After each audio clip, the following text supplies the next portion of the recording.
आज के न्यूमेरिकल सारे न्यूमेरिकल बर्नौलीज थ्योरम से रिलेटेड हैं। तो पहले 5 मिनट में आप लोगों को बर्नौलीज थ्योरम के बारे में हल्का सा रिवाइज करवा देता हूं, कुछ बातें खास। मेरे बेटा, लिक्विड में 3 तरह की एनर्जी होती है। एक तो वही जानी पहचानी काइनेटिक एनर्जी ½ mv² वेलोसिटी के कारण, दूसरा पोटेंशियल एनर्जी mgh, और तीसरा pressure energy P into v. Kinetic energy ½ mv², potential energy mgh और pressure energy P into v. फिर इसमें मैंने आपको बर्नौलीज थ्योरम में पढ़ा रखा है काइनेटिक एनर्जी पर यूनिट मास, प्रेशर एनर्जी पर यूनिट मास, पोटेंशियल एनर्जी पर यूनिट मास वगैरह। वो अभी नहीं बता रहा, वो बताने लगा तो थ्योरी शुरू हो जाएगी। बर्नौलीज थ्योरम की इक्वेशन क्या है? तो जवाब है P plus half rho v square plus rho g h is constant. Constant का मतलब P1 plus half rho V1 square plus rho g H1 is equal to P2 plus half rho V2 square plus rho g H2। जहां P क्या है? तो जवाब है pressure energy पर unit volume, यानी प्रेशर एनर्जी अपॉन वॉल्यूम। अब खुद सोचो, यदि PV को V से डिवाइड कर दोगे तो P बचेगा। ये क्या है? ये है काइनेटिक एनर्जी पर यूनिट वॉल्यूम। अब सोचो ½ mv² को वॉल्यूम से डिवाइड कर दोगे तो मास अपॉन वॉल्यूम डेंसिटी आ जाएगा रो, और ½ रो v² बन जाएगा। ये है पोटेंशियल एनर्जी पर यूनिट वॉल्यूम। पोटेंशियल एनर्जी पर यूनिट वॉल्यूम mgh को v से डिवाइड करके जो मिलेगा वो है प्रेशर एनर्जी, पोटेंशियल एनर्जी पर यूनिट वॉल्यूम, यानी mgh अपॉन v, तो रो gh आ गया। अच्छा, इस इक्वेशन को बर्नौली ने ढूंढा था तो इसे बर्नौलीज थ्योरम कहते हैं। दरअसल ये तीनों एनर्जी का सम कांस्टेंट होता है, बस ये बता रहा है। तो Bernoulli's theorem basically law of conservation of energy के सिवा कुछ भी नहीं। जैसे आप लोग लॉज ऑफ मोशन और वर्क एनर्जी वाले चैप्टर में करते थे ना, काइनेटिक और पोटेंशियल एनर्जी का सम कांस्टेंट, उसे कहते थे law of conservation of mechanical energy. यहां होता है काइनेटिक एनर्जी, पोटेंशियल एनर्जी और प्रेशर एनर्जी, तीनों का सम कांस्टेंट। इसी को बोलते हैं बर्नौलीज थ्योरम। तो Bernoulli's theorem basically law of conservation of energy के सिवा कुछ नहीं। अब पूरी क्वेश्चन को डिवाइड कर दो रो जी से। अब एक नई चीज, P अपॉन रो जी। पहले मैंने P को रो जी से डिवाइड किया, half rho v² upon rho जी, वो बनेगा v² अपॉन 2g। यानी कि इस टर्म को रो जी से डिवाइड करा तो रो से रो कट गया, g डिनोमिनेटर में रह गया। अब रो जी एच को रो जी से डिवाइड करो, रो जी एच को रो जी से डिवाइड करोगे तो रह जाएगा h is equal to constant. ये जो हमारी एक्सप्रेशन है इसमें 3 खास चीजें हैं। पहला, P अपॉन रो जी, इसे बोलते हैं प्रेशर हेड, प्रेशर हेड।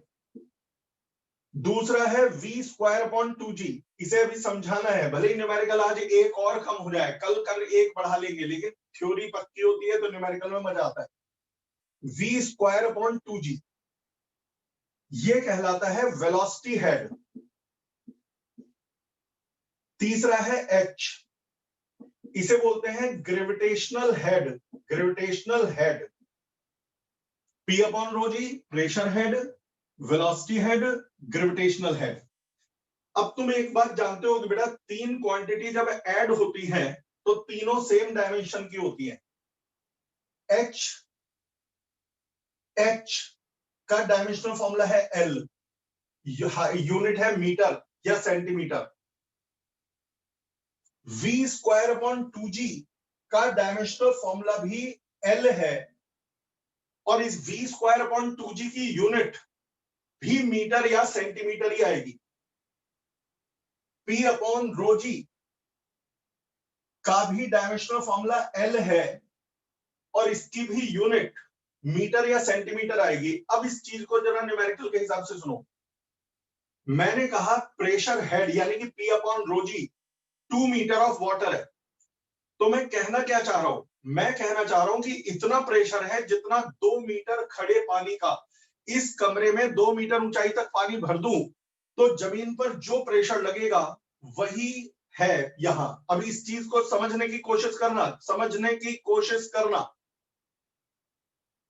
एक बेटा प्लेट है, मैंने उस पर कुछ प्रेशर लगाया, सच में देखा जाए ना यहां पानी भरा हुआ है ना यहां मरकरी भरा हुआ है, मैं दबा रहा हूं, मैं हाथ से दबा रहा हूं, मैंने इसे दबाया, मेरे से किसी ने पूछा प्रेशर हेड कितना है, मैंने कहा 2 मीटर ऑफ वाटर, यानी मैं उतना दबाव डाल रहा हूं जितना 2 मीटर का खड़ा पानी, रुका हुआ पानी इस पे दबाव डालता।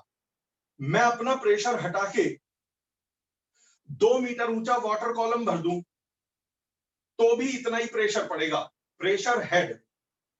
अब यदि मैंने कहा कि pressure head is 2 metre of mercury, अब तुम समझ सकते हो इसमें लिक्विड बताना कितना जरूरी है।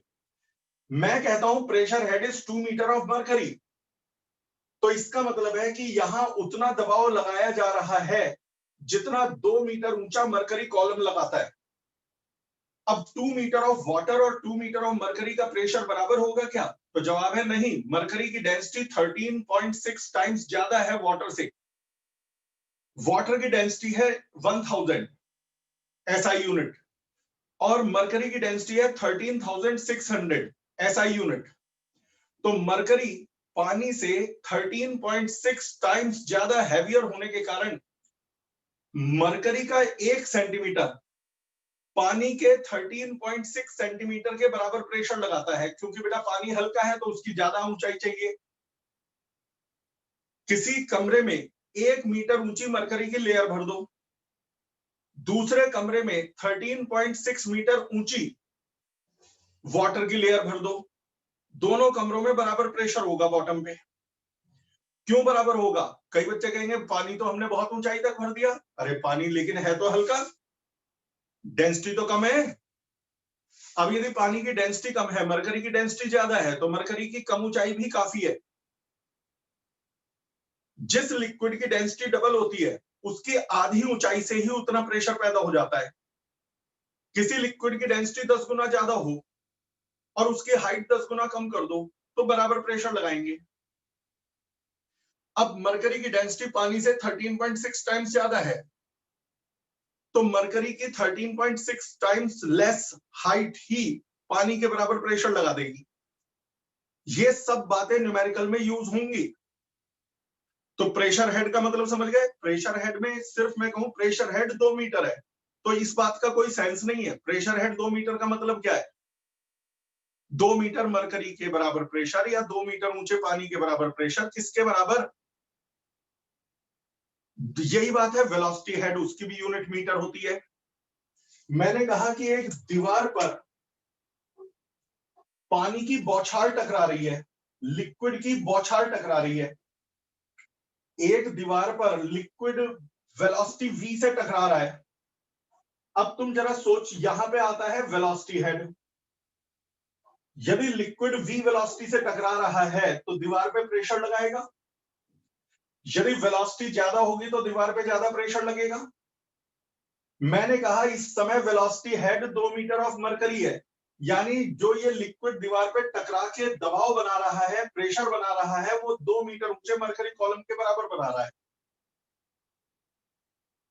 समझ रहे ना मेरी बात को? भाई देख, समझने की कोशिश करोगे तो ऐसा दुनिया में क्या है जो समझ में ना आए। यदि मैंने वेलोसिटी बढ़ा दी तो वेलोसिटी हेड भी बढ़ जाएगा।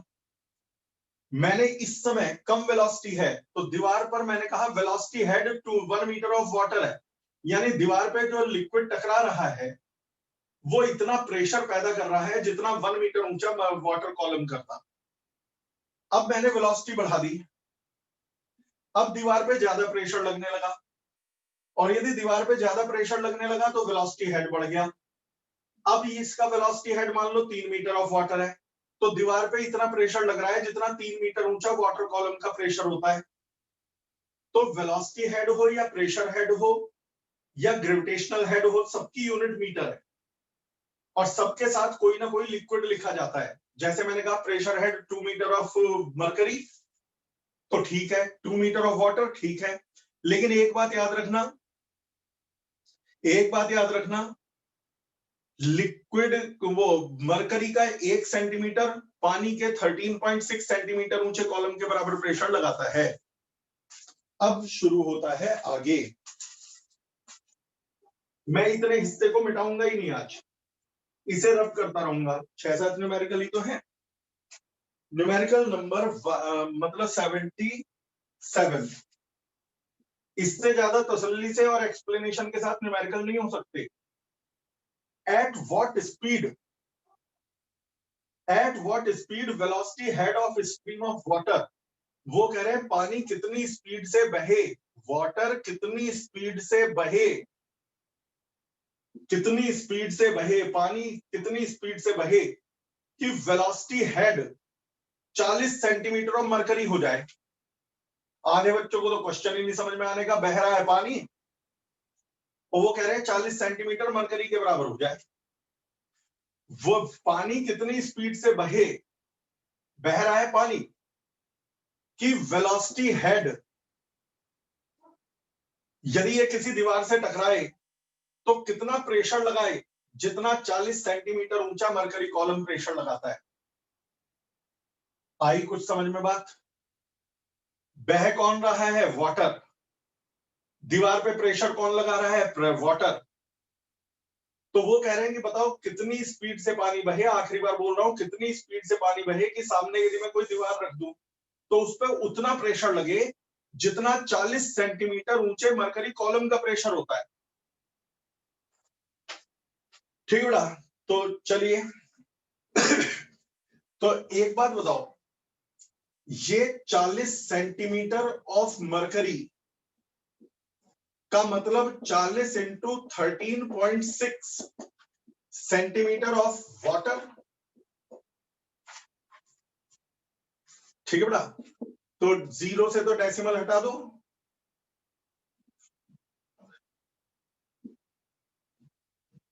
540 सेंटीमीटर ऑफ वाटर, यानी कि बेटा 5.44 मीटर ऑफ वाटर। अब देख मैंने इसे पानी में बदल दिया, अब मेरे क्वेश्चन में मरकरी हट गया। 40 सेंटीमीटर ऊंचे मरकरी का प्रेशर 5.44 मीटर ऊंचे पानी के प्रेशर के बराबर होता है। तो उन्होंने कहा था पानी कितनी स्पीड से बहे कि 40 सेंटीमीटर मरकरी के बराबर प्रेशर लगाए। अब मैंने मरकरी को हटा के पानी बना लिया, पानी कितनी स्पीड से बहे कि 5.44 मीटर ऊंचे वाटर कॉलम के बराबर प्रेशर लगाए। समझ में आने लगा कितनी स्पीड से बहे? तो मेरे बेटा अब यहां पर तुम्हारे को ये क्या मिल गया? ये मिल गया वेलोसिटी हेड।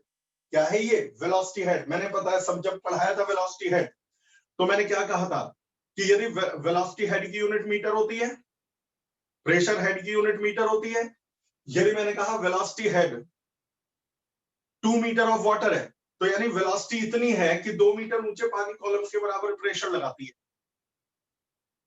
तो यहां पर मैंने पता लगाया कि वेलोसिटी इतनी है कि 5.44 मीटर ऊंचे वाटर कॉलम के बराबर प्रेशर लगा रहा है। तो यही तो वेलोसिटी हेड की डेफिनेशन है कि वेलोसिटी इतनी है कि इतने मीटर ऊंचे वाटर कॉलम के बराबर प्रेशर लगा रही है। तो ये आ गया हमारे पास वेलोसिटी हेड। अब मैं वाटर लिख नहीं रहा, बस वेलोसिटी हेड की यूनिट याद रखना मीटर या सेंटीमीटर होती है। सीजीएस में हो तो सेंटीमीटर, एसआई में हो तो मीटर। ये वेलोसिटी हेड है, लेकिन वेलोसिटी हेड तो v स्क्वायर अपॉन 2g होता है। तो v स्क्वायर किसके बराबर हो गया? 2 इंटू 10 इंटू 5.44। तो कितना आ जाएगा? 10 से तो एक डेसिमल इधर खिसक गया, 54.4 का डबल 108.8। ये v स्क्वायर है तो v क्या हो जाएगा? Under root 108.8। तो ये सॉल्व करके दे रखा है 10.33 मीटर पर सेकेंड। भैया देख मेरे लाल, न्यूमेरिकल 2 बार कर लोगे तो फायदा हो जाएगा। तुम लोग भी तो देख रहे हो ना मैं रेस क्यों नहीं लगा रहा, इसीलिए तो नहीं लगा रहा कि समझ में ढंग से आए। चाहूं तो जितनी देर में खाने में लगा रहा हूँ, दुगना न्यूमेरिकल हो सकते हैं। बोलो क्या पूछना है बेटा, सर ये बोलो बोलो। सर ये सेंटीमीटर ऑफ वाटर आया था, इसे हमें कैसे पता चला कि वेलोसिटी हेड है, प्रेशर हेड नहीं है? मेरे बेटा उन्होंने क्वेश्चन में क्या दिया, प्रेशर हेड हो या उन्होंने कहा था कि वेलोसिटी इतनी है। क्वेश्चन ही पढ़ो ना, वेलोसिटी कितनी हो कि 40 सेंटीमीटर मरकरी के बराबर प्रेशर लगाए, तो मैंने इतने सेंटीमीटर ऑफ वाटर के बराबर मान लिया।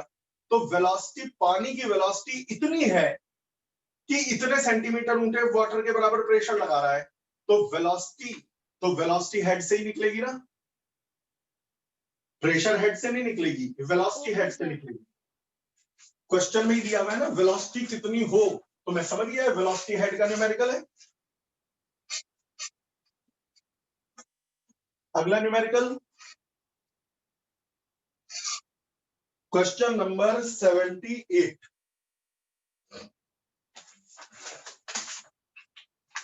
78 न्यूमेरिकल में calculate total energy of 1 kilogram of water.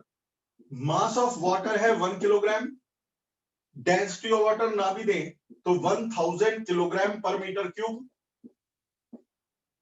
ठीक, ये आ गई। और प्रेशर दे रखा है 30 ग्राम फोर्स पर मिलीमीटर स्क्वायर। वेलोसिटी दे रखी है 0.1 मीटर पर सेकेंड, और हाइट दे रखी है 0.1 मीटर, सॉरी 60 सेंटीमीटर, 60 सेंटीमीटर। ये कह रहे हैं find the total energy, total energy निकालो। 1 किलो पानी की टोटल एनर्जी बताओ, समझ गए? 1 किलो पानी की। मैं तुम्हें पहले सारी यूनिट चेंज करवा दूंगा। पहले मास और डेंसिटी से वॉल्यूम निकाल लो। वॉल्यूम होगा मास, तुम बताओ डेंसिटी क्या होती है, मास अपॉन वॉल्यूम, तो वॉल्यूम क्या होगा, मास अपॉन डेंसिटी। मास है 1, डेंसिटी है 1000, तो 1 अपॉन 1000 मीटर क्यूब। समझ में आ गया? अब गौर से सुनना, पी हमें निकालनी है टोटल एनर्जी। अब जो मैं बोलने जा रहा हूं गौर से सुनिए, P plus half rho v square plus rho g h था क्या, ये क्या था? तो जवाब है P था प्रेशर एनर्जी अपॉन वॉल्यूम, ये था काइनेटिक एनर्जी अपॉन वॉल्यूम, ये था पोटेंशियल एनर्जी अपॉन वॉल्यूम, ये है pressure energy upon volume, kinetic energy upon volume, potential energy upon volume. इसे वॉल्यूम से मल्टीप्लाई कर दो, तो ये था प्रेशर एनर्जी अपॉन वॉल्यूम, उसे वॉल्यूम से मल्टीप्लाई कर दिया तो ये है सिर्फ प्रेशर एनर्जी।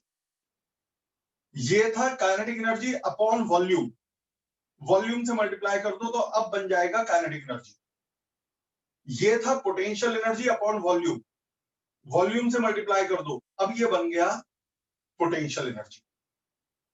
वॉल्यूम से यदि इसे मल्टीप्लाई कर दे, ना मल्टीप्लाई करें तो ये क्या था, ये थी टोटल एनर्जी अपॉन वॉल्यूम। अब आपने वॉल्यूम से मल्टीप्लाई कर दिया तो ये टोटल एनर्जी है। तुम तो ये याद रख के छोड़ो, वॉल्यूम यदि ना हो, तुमसे पूछे क्या ये टोटल एनर्जी है, नहीं, ये टोटल एनर्जी अपॉन वॉल्यूम है। अब न्यूमेरिकल में टोटल एनर्जी पूछा है तो वॉल्यूम को यहां मल्टीप्लाई कर दो। अब सबको सिर्फ एसआई यूनिट में बदलना बाकी है। वॉल्यूम मैंने इसीलिए निकाला था क्योंकि वॉल्यूम मल्टीप्लाई करना पड़ेगा। 30 ग्राम फोर्स, यदि 30 को 1000 से डिवाइड कर दे तो ये बन जाएगा किलोग्राम फोर्स, ग्राम का किलोग्राम, और किलोग्राम फोर्स होता है 9.8 न्यूटन। 1000 से क्यों डिवाइड किया, ग्राम को किलोग्राम फोर्स में बदलने के लिए, और 9.8 से क्यों मल्टीप्लाई किया, 9 किलोग्राम फोर्स को न्यूटन में बदलने के लिए। मिलीमीटर होता है 10 की पावर -3 मीटर, मिलीमीटर का स्क्वायर यानी कि इसका स्क्वायर, सॉल्व कर लेना एसआई यूनिट। 60 सेंटीमीटर है 0.6 मीटर। मेरा काम खत्म, सब कुछ पता है, चेक करवा देता हूं। Pressure known, density known, velocity known, density known, g की वैल्यू नोन, हाइट ये भी नोन, वॉल्यूम नोन नहीं था मैंने निकाल लिया तो ये भी नोन, सब कुछ नोन है तो टोटल एनर्जी आ जाएगी जूल्स में, क्योंकि आपने सारा एसआई यूनिट में किया है तो आंसर भी एसआई यूनिट में आएगा, एसआई यूनिट यानी कि जूल। अगला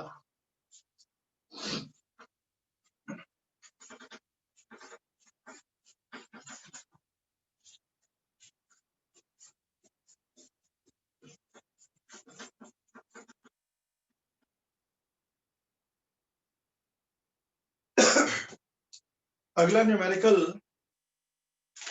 question number 79। Water is flowing through horizontal pipe, एक हॉरिजेंटल पाइप है, यानी कि जो हाइट यहां है वही हाइट यहां है। हॉरिजेंटल का मतलब होता है हर जगह हाइट सेम होना, लेकिन एरिया अलग अलग है। तो कई बच्चे कहते हैं सर ये हाइट कम है ये ज्यादा है। अबे हाइट यार सेंटर ऑफ ट्यूब की देखते हैं, इसका सेंटर जितनी ऊंचाई पे है इसका सेंटर भी उतनी ऊंचाई पे है तो हॉरिजेंटल है। हॉरिजेंटल में H1 H2 बराबर होते हैं।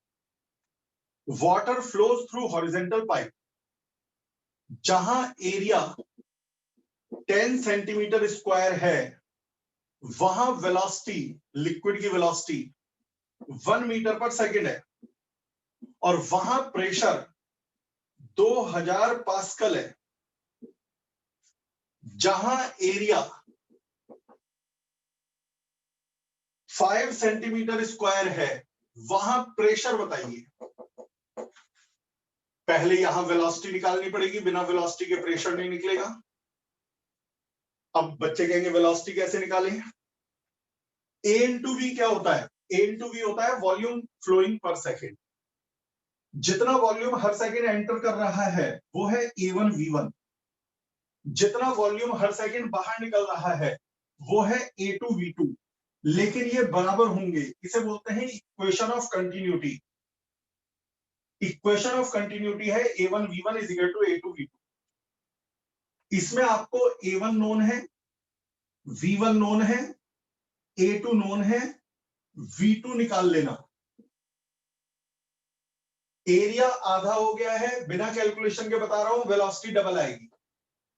जब एरिया हाफ हो जाता है तो वेलोसिटी डबल हो जाती है, एरिया 1/3 हो जाता है वेलोसिटी ट्रिपल हो जाती है, जिससे A इंटू वी कॉन्स्टेंट रहे। तो बिना कैलकुलेशन के मैं लिख रहा हूं, आपको निकाल के दिखाना पड़ेगा। यहां होगी 10 मीटर पर 2 मीटर पर सेकेंड। अब क्या करें? अब लगाओगे बर्नौलीज थ्योरम। जहां भी प्रेशर और वेलोसिटी वगैरह का खेल हो तो Bernoulli's theorem, P1 plus half rho V1 square plus rho g H1 is equal to P2 plus half rho V2 square plus rho g H2। Rho और पी जरा साफ साफ बनाना, कई बार बच्चे रो और पी एक सा बना देते हैं, टीचर काट के फेंक देगी ये तो सब पी है। खुद ही बच्चा कंफ्यूज हो जाता है 15 दिन बाद कि ये पी लिखा था रो लिखा था। तो मेरे बेटा ये आ गया। अब इसमें रोजी H1 से रोजी H2 कट गया, क्योंकि डेंसिटी दोनों तरफ सेम है। जो लिक्विड जिस डेंसिटी का घुस रहा है उसी डेंसिटी का निकल रहा है। रो सेम, जी दोनों तरफ सेम और हाइट दोनों तरफ सेम। तो ना बचेगा रोजी H1 ना बचेगा रोजी H2, बस ये रह गया फॉर्मूला। पहला काम होगा सबको एसआई यूनिट में बदलना। सेंटीमीटर को मीटर में बदल लो, सेंटीमीटर को मीटर में बदल लो, वो आप जानते हो, उसमें मैं नहीं पढ़ रहा। क्या P1 नोन है 2000? यस। डेंसिटी नोन है, जब पानी कह दिया तो पानी की डेंसिटी तो 1000 किलोग्राम पर मीटर क्यूब होगी एसआई यूनिट में। V1 नोन है 1 मीटर पर सेकेंड, V2 नोन है 2 मीटर पर सेकेंड, रो नोन है density 1000 kilogram per metre cube. तो मिसिंग क्या है? P2। निकालना क्या था? P2। मिसिंग क्या है? P2। समझ में ना आए तुम्हें तो पूछ लेना, और फिर भी नहीं पूछा तो P2। जब मजाक कर रहा हूं बीच बीच में, तो ये P2 निकल जाएगा। यूनिट का ध्यान रख के कैलकुलेशन में लग जाना। 79 गया।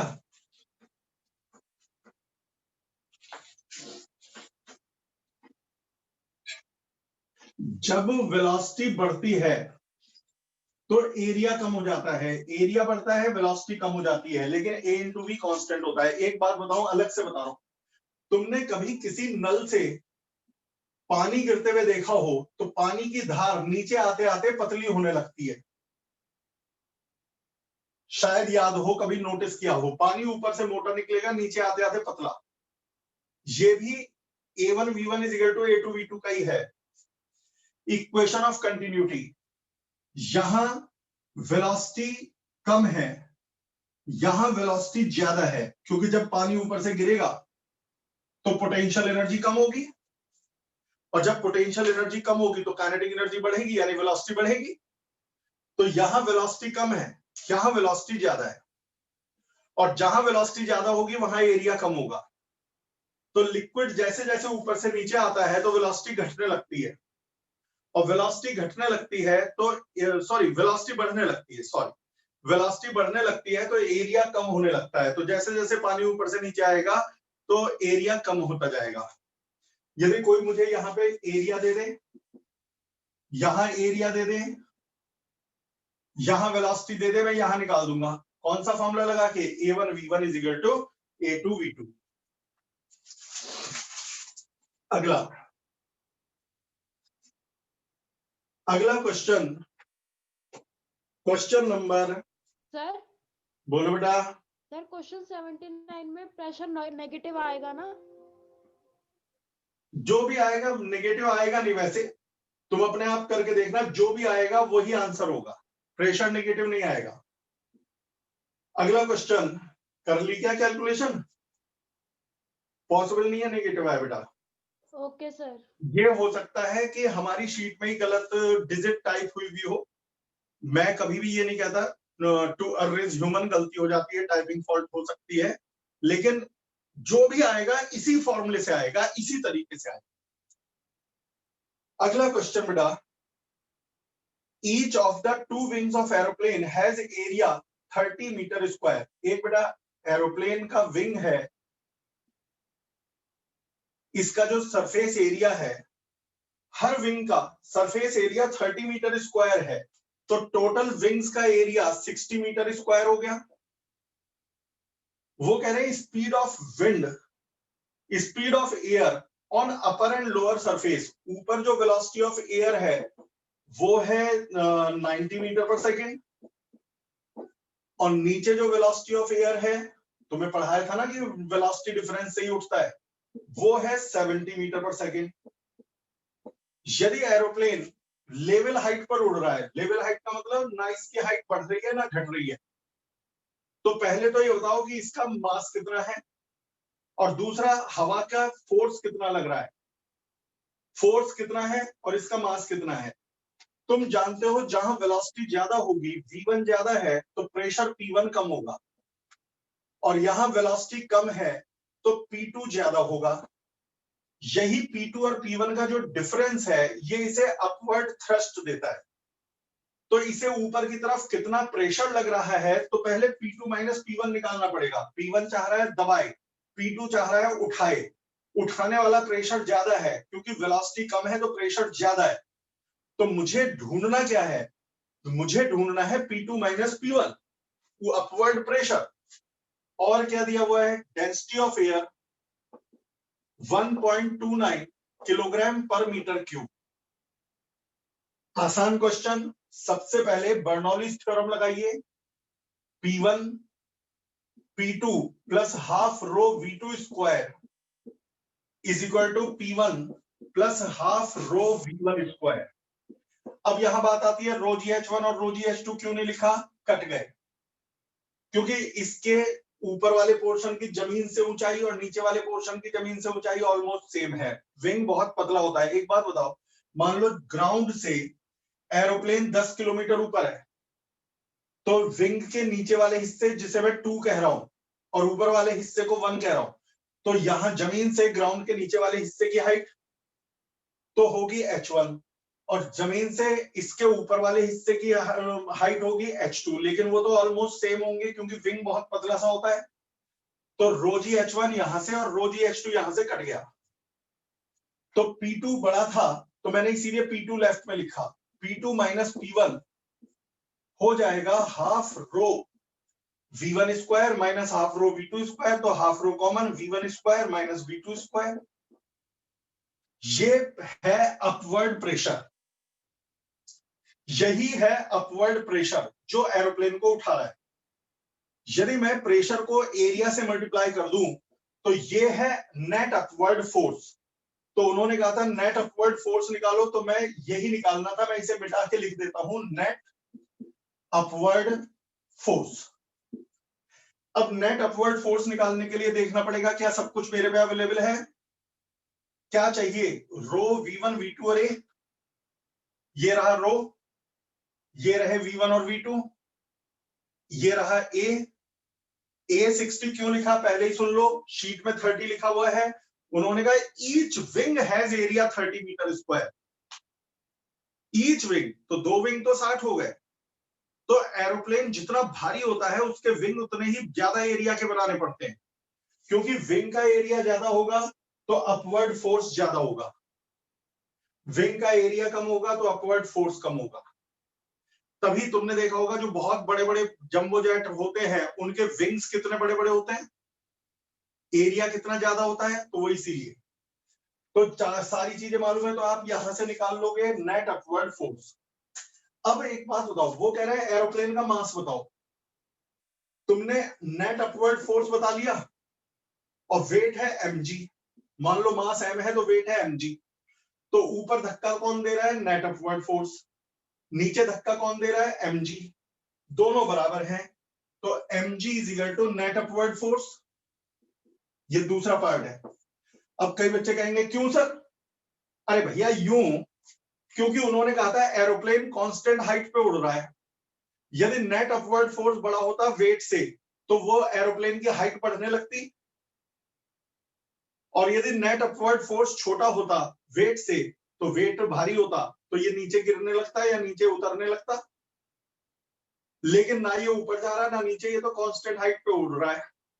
तो जितना वेट है उतना ही नेट अपवर्ड फोर्स है। तो net upward force is equal to mg। Net upward force तो निकलवा ही चुका अब तक, g मालूम ही है अब तक, तो मास निकाल लेना, तो आपको मास मिल जाएगा, एरोप्लेन का मास मिल जाएगा। अगला क्वेश्चन, ये वीडियो तो देख दोबारा देखने वाली है,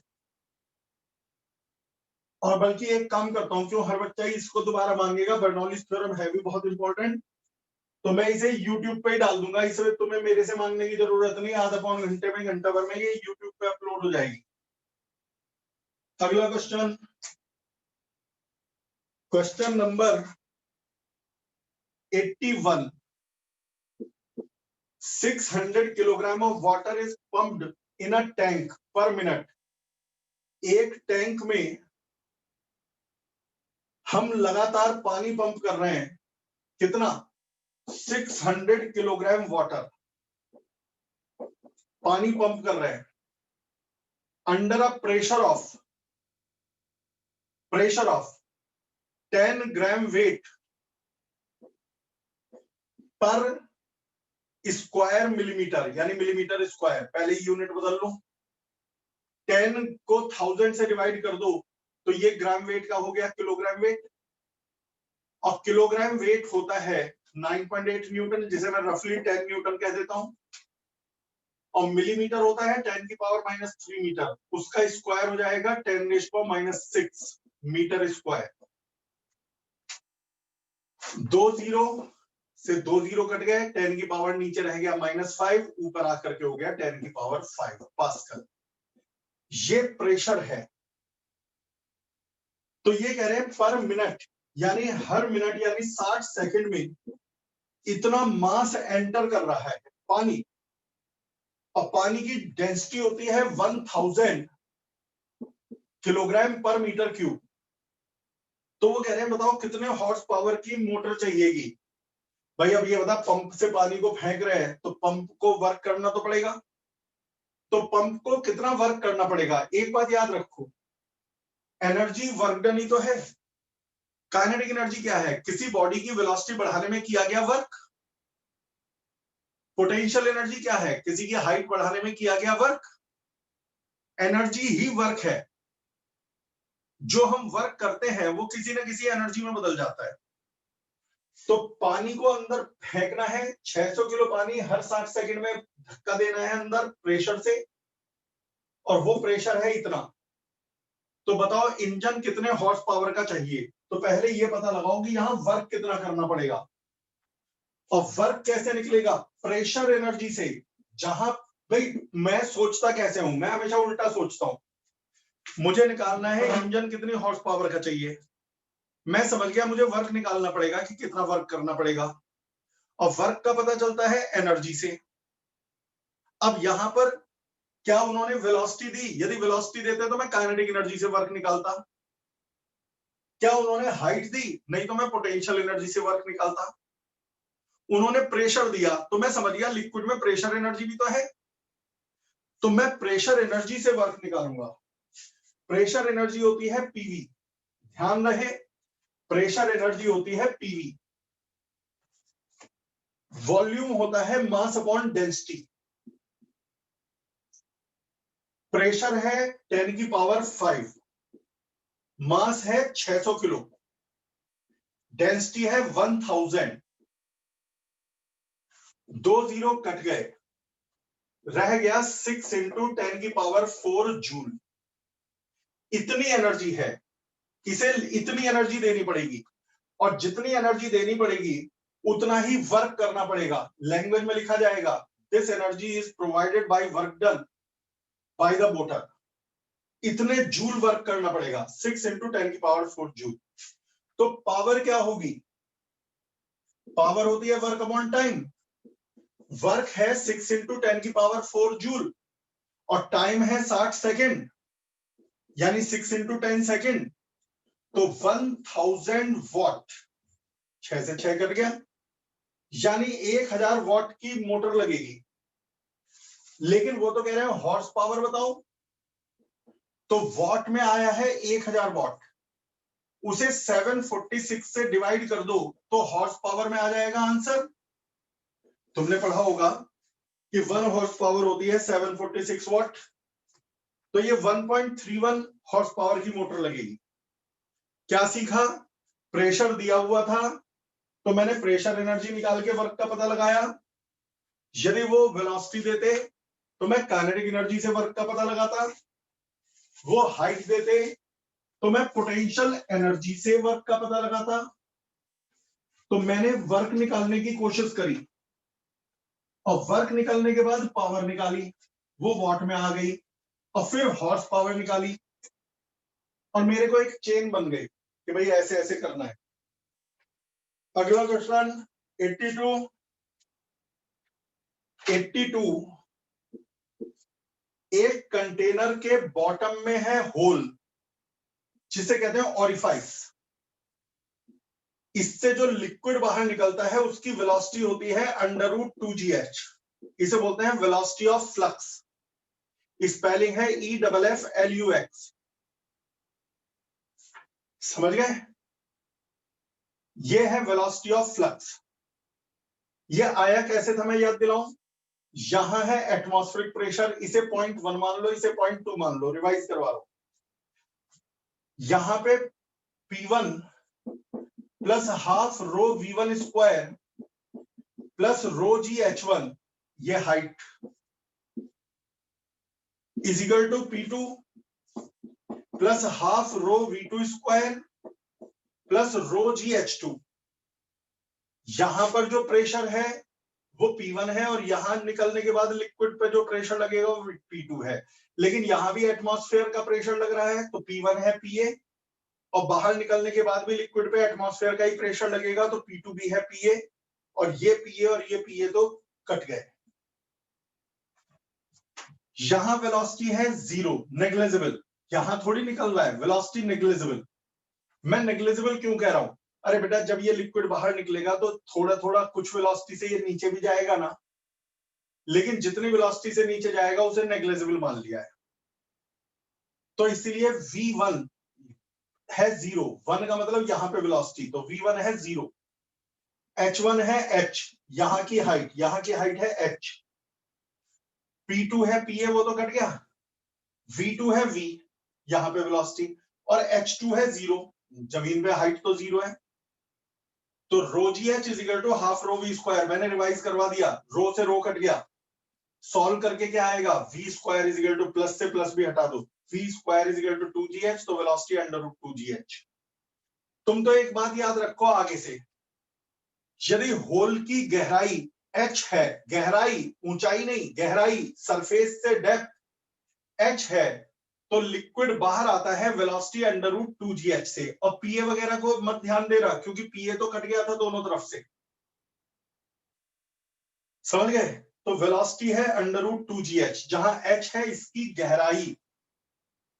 तो क्वेश्चन नंबर 82 में, अब इसके आगे कल करेंगे, आज के लिए हो गए बतेरे, कल कम निपटा देंगे चैप्टर।